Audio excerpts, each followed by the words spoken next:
I apologize for the fan being on. I mean, it's really hot here in North Carolina, not to mention it's November 5th, 2024. Yes, we're in a fall season, but it's still hot for whatever reason. But hey, global warming, right? Yeah. Now, with that out of the way, Joel Embiid has been suspended by the NBA for shoving a Philadelphia Inquirer columnist Marcus Haynes for 3 games without pay. Long story short, the columnist said something to the effect of bringing his family into a situation that has nothing to do with basketball, and Joel Embiid caught the wind of it. And let's just say, well, they have a heat exchange back and forth. I think it was in the Philadelphia 76ers locker room, and all of a sudden he pushed him, and that's all she wrote. Now, do I believe that the columnist was wrong for that? Sure, but he had a job to do. And there is a reason why that the media, journalists, they get hated on all the time because they don't know their boundaries. They don't know when to stay in their lane. They want to make a name for themselves by saying or writing asinine garbage articles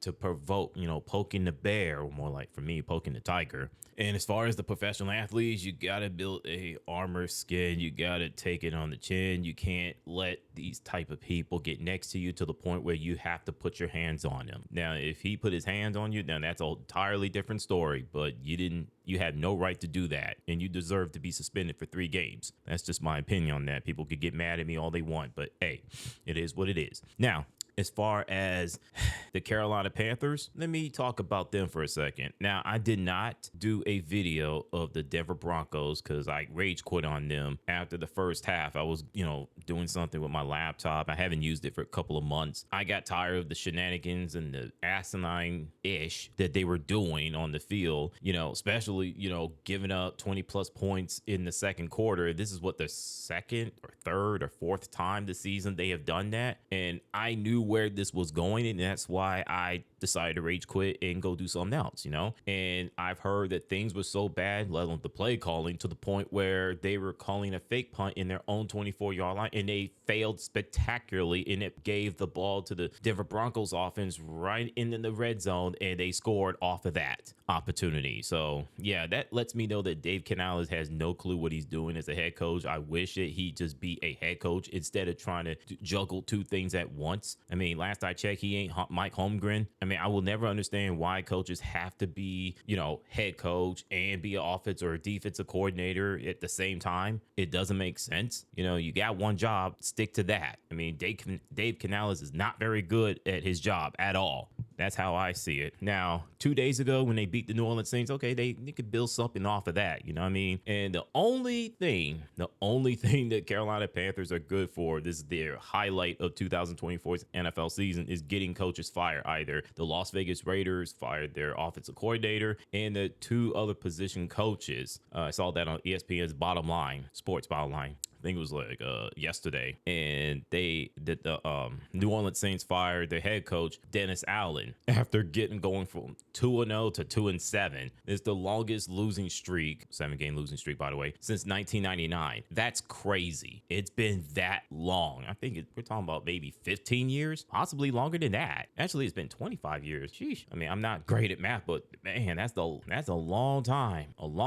So yeah, I mean, you got Coker, you got he will learn his lesson where, fight for the football, not allow the defender strip it away from him once he catches it. I saw that play. That was bull jive right there. I mean, Bryce Young delivered that beautiful pass, and he just didn't fight for that ball. That's crazy. Speaking of wide receivers, they traded away Dante Johnson. I remember Panther fans were mad about that because of the lack of compensation. And then they turn around and trade away Jonathan Mingo to the Cowboys for a 4th-round pick, which a lot of fans are happy about. For me, I just felt that Jonathan Mingo just wasn't going to be that guy. He wasn't going to work out for the Carolina Panthers whatsoever. You know what I mean? Once Coker started to play well, it all started in that Chicago Bears game, and you starting to see where it was going. It was trending up for Coker, and for Jonathan Mingo, it was trending down to the point where Like I said, today they traded him away to the Dallas Cowboys for the 4th-round pick. I think it was a next year's pick, if I'm not mistaken. I mean, the Dallas Cowboys have their own issues to deal with. You know, Dak Prescott going on IR for the next 4 games or 4 weeks or whatever. I mean, the running game is non-existent. The wide receivers are not doing their job. The defense is trash. I mean, they cannot win a home game to save their life. And don't get me started on road games. I mean, they're not as,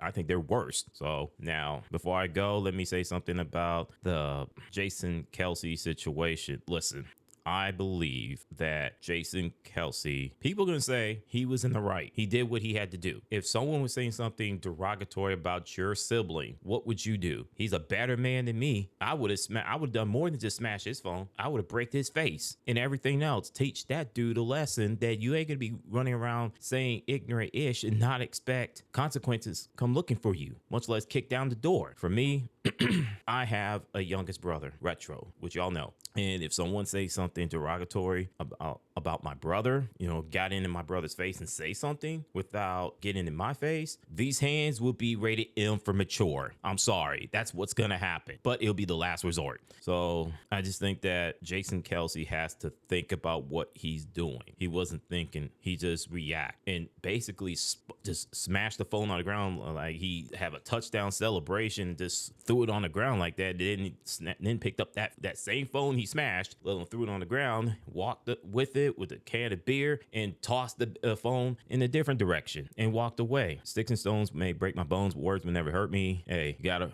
at the same time, words are like weapons. When you use in the negative way, there will be consequences, you know? So as that young man, this ain't the internet. He thought it was the internet. He thought he could say, do whatever he wanted and get away with it scot-free. Had that Donald Trump syndrome, say ignorant, asinine, you know what, and just walk away without consequences come looking for him. He messed around and found out. And he should be getting on his knees and thanking the man upstairs every day from here on out that, hey, that phone could have been him. So this is a lesson to everybody in clout chasing. Stop it. It's disgusting. It's stupid. Cut it out. It ain't cool. Or you will find yourself in that man's situation, if not worse. Okay? Cut it out. And I'm done with your thoughts on the topics. Peace.